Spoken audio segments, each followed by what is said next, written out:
मित्रों नमस्कार। आप हैं बसंत गुरु जी के साथ। आज हम वैवाहिक जिंदगी के कुछ जरूरी बातें एक ऐसे पहलू पर प्रकाश डालने जा रहे हैं कि आप अपने वैवाहिक जीवन को मरते दम तक ताजगी से बनाए रख सकते हो, ताजगी से भरे रख सकते हो।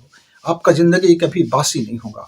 आपका दाम्पत्य जीवन कभी बोर भरा जिंदगी नहीं होगा। आपका दाम्पत्य जीवन कभी बास मारेगा नहीं। आपका दाम्पत्य जीवन में हमेशा ताजगी बना रहेगा। वो क्या फार्मूला मित्र? वो एक बहुत छोटी सी फार्मूला है और वो हमारे सदियों से गांव देहात में चला आ रहा है, शहरों में भी चला आ रहा है। बस यह है कि हम उसको ध्यान नहीं देते, हम जरा इग्नोर कर देते हैं। तो मैं कहानी वहां से शुरू करता हूं जहां से इस बात को मैंने समझने की कोशिश की। मैं बचपना में मेरी माँ तो नहीं थी, तो मैं देखता था कि भाभी जो है रोज शाम को श्रृंगार कर लेती है और उसके बाद तुलसी चौरा में दिया जलाता है, दीपक जलाता है और घर में सभी बड़े बुजुर्गों का वैसे ही प्रणाम करते हैं जैसे वो दुल्हन बनकर आई थी। और वह शाम को रात्रि को खाना बनाने के बाद वो अपने माने पति से ने भैया जी से भी कहते थे कि जरा जी आप भी साफ सुथरा हो जाओ, नहा धो लो और अपने आप को बड़ा फ्रेशनेस कर लो।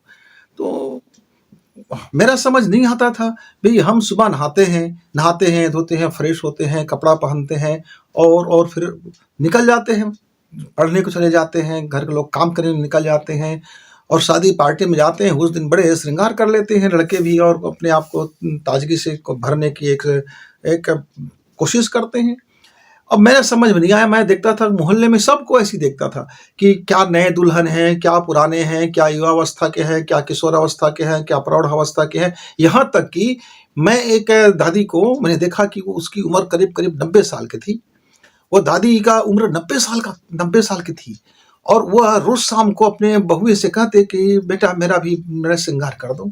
सब बहुए मजा लेकर के, चटकारे लेकर के उनकी बाल संवारती, उनको दर्पण के सामने बैठाती और उनके श्रृंगार करती। थोड़ा बहुत ज्यादा मेकअप शेकअप नहीं, लेकिन थोड़ा श्रृंगार जरूर कर देती और उसके बाद उसके चेहरे में एक खिलावट आ जाता। तो मैंने पूछा, दादी आप इतने उम्र के हो गए हो, आप सोने जा रहे हो, आपका न जाने क्या से क्या हो जाएगा, लेकिन आप अब भी वही श्रृंगार करते हो। तो बेटा ये यादें हैं हम महिलाओं की, हम लड़कियों को जब हम शादी में मंडप के दुल्हन पे बन के आते हैं तो उस जो दुल्हन बने हुए याद को हम सजो रखना चाहते हैं, हम तरोताजा बनाए रखना चाहते हैं, हम जिंदगी में उसकी महक को बनाए रखना चाहते हैं। इसीलिए सिंदूर लगाते हैं और अपने बाल संवार लेते हैं। अब मेरे पास जो संसाधन है, जो कपड़े हैं, जो साफ सुथरा कपड़े हैं, उसी को थोड़ी सी बना करके ठीक ठाक पहन लेते हैं और अपनी जिंदगी में उस ताजगी को अनुभव करते हैं, उस जीवंतता को अनुभव करते हैं। उस जो साथ फेरा लेने से समय, वो मांगलिक कार्य के समय जो हम एहसास से भरे थे, उस महसूस को हम दोबारा जी लेते हैं। इसके कारण से जिंदगी में एक नई ताजगी आ जाता है।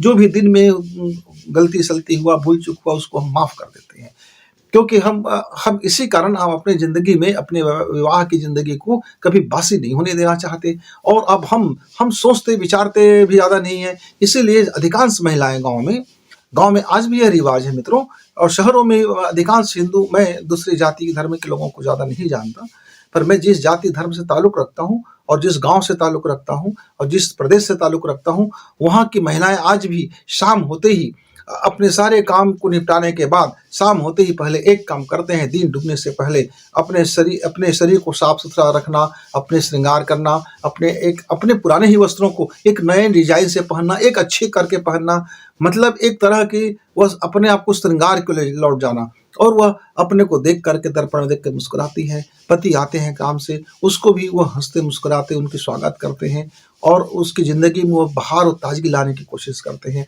और घर में जैसे दुल्हन बनकर आए थी, तो जिस तरह से सबके बड़े बुजुर्गों का प्रणाम करती थी, वैसे ही तुलसी की बिरवा में तुलसी को अपनी दीपक दिखा करके वह उससे अपने घर परिवार की सुख समृद्धि की कामना करते हुए, अपने पति की दीर्घायु जीवन, आनंदमय जीवन की मंगल कामना करते हुए वह तुलसी से प्रार्थना करते हैं और सबके पांव छूते हैं, आशीर्वाद लेते हैं और खुशी खुशी आनंद वह किचन में जाकर के रसोई बनाते हैं और वो प्रेम भरा रसोई सबको खिलाते हैं। रात्रि में सारे पूरे घर के जितने भी बुजुर्गों का ख्याल रखना, बच्चों का ख्याल रखना, सबका बिस्तर ठीक करना और उसके बाद फिर धोना मांजना। और इस सब करने के बावजूद अब उनका श्रृंगार थोड़ी सी बिगड़ चुका होता है, तो फिर रात्रि में अपने हाथ पैर धोना, अपने आप को साफ सफाई करना और थोड़ा सा श्रृंगार कर लेना। और उसके बाद वो चाहे उम्र कितना भी क्यों ना हो, कैसे भी क्यों ना हो, पर अपनी ज़िंदगी में अपने विवाह को तरोताज़ा बनाए रखने का ये जो उनका नुस्ख़ा है, मित्रों बड़ी कमाल की चीज़ है और ये हमारे भारत में सदियों से चला आ रहा है। पर आजकल पढ़े-लिखे बच्चे, ज़रा मॉडर्न बच्चे, ज़रा इसकी समझ नहीं पाया इस फ़िलॉसफ़ी को, इस दर्शन को, इस मनोविज्ञान को। अब वो क्या करते हैं, वो जो शाम को हो गए तो चलो ना चौपाटी चलते हैं, वहाँ कुछ नमकीन-समकीन खा लेंगे, वहाँ कुछ भेल-पूड़ी खा लेंगे, वहाँ कुछ मोमोज़-सोमोज़ खा लेंगे, वहाँ कुछ कचौड़ी-पकौड़ी खा लेंगे और पेट में ऐसा कुछ कचौड़ी-पकौड़ी डाल कर के आ जाते हैं और चलो आज होटल से मँगा लेते हैं, चलो आज ये खा लेते, मतलब ज़िंदगी की उस ताज़गी को अनुभव करने के बजाय सिर्फ़ मौज-मस्ती में वो अनुभव करने लग गए। ये ठीक है, आपका नया ज़माना है, नए चलन है, आपके पास चौपाटी की जगह है, जाइए, खाइए, पिइए, मस्त रहिए।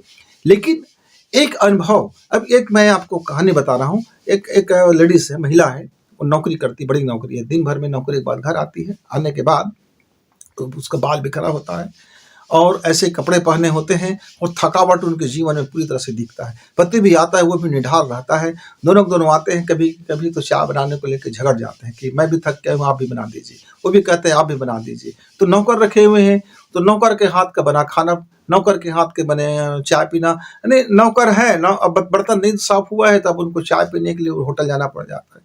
पैसा तो कमा रहे हैं, पर ज़िंदगी में जो संबंधों का ताज़गीपना है वो गँवा रहे हैं। तो कई मेंटेनेंस करते हैं और कई गँवा बैठते हैं। कई धन को ही ज़िंदगी का अर्थ समझ लेते हैं और कई धन को बोलते हैं नहीं, धन तो हमारी ज़िंदगी के लिए है। हम अपने तो मैं एक ऐसी और कहानी सुनाऊँगा। वह महिला प्रिंसिपल है, प्राचार्य है, उस स्कूल की प्राचार्य है और उसको उस स्कूल का बड़ा स्कूल है, गवर्नमेंट का एक बहुत बड़ा स्कूल है, बड़ी ज़िम्मेदारियाँ हैं, शहर में है और उसकी बड़ी ज़िम्मेदारियाँ हैं, पर बखूबी सारी ज़िंदगी निभाते हैं। वो सुबह घर में अपने खाना बनाते हैं, सास-ससुर को खाना खिलाते हैं, बच्चों को खिलाते हैं, पति को खिलाते हैं और उसके बाद खुद तैयार होते हैं और तो दिन भर अपना स्कूल का काम देखती है और शाम को लौटते हैं, लौटने के बाद अपने को फिर फ्रेश कर लेते हैं और फिर उनका पति जब लौट के आता है तो उनके लिए चाय-नाश्ता बाकायदा बना रहता है, सास-ससुर का भी ख़्याल रखते हैं, बच्चे का भी ख़्याल रखते हैं और खुद खाना बनाती हैं और उसके बाद केवल उनके सास-ससुर उनके खाना बनाने के बर्तन को जब वो माँजती है, धोती है तो सब के सब सहयोग कर देते हैं। सास तो विशेषकर सहयोग कर देती है, बच्चे भी सहयोग कर देते हैं। इस तरह से साफ-सफाई भी कर लेती है। इतना धन होने के बावजूद दोनों के पास पैसा कम नहीं है। उसका पति भी बड़ा अफ़सर है, वह भी पैसा, कई बार बोलते हैं नौकर रख लेते हैं जी, तो कहता है नौकर हमारी साफ-सफाई कर देगा, नौकर खाना बना देगा, लेकिन प्रेम से खाना थोड़ी बना सकता है।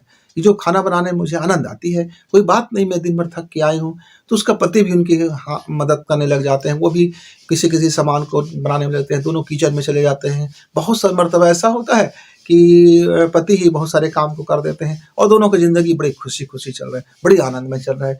अब दोनों शाम को वो लड़की को, महिला का प्रतिदिन की आदत है, फिर खाना बनाने के बाद, सबको खाना खिला लेने के बाद वो अपना श्रृंगार कर लेती है। श्रृंगार करके अपने सास-ससुर, अपने बच्चों का और अपने पति के साथ टहलने निकल जाती है।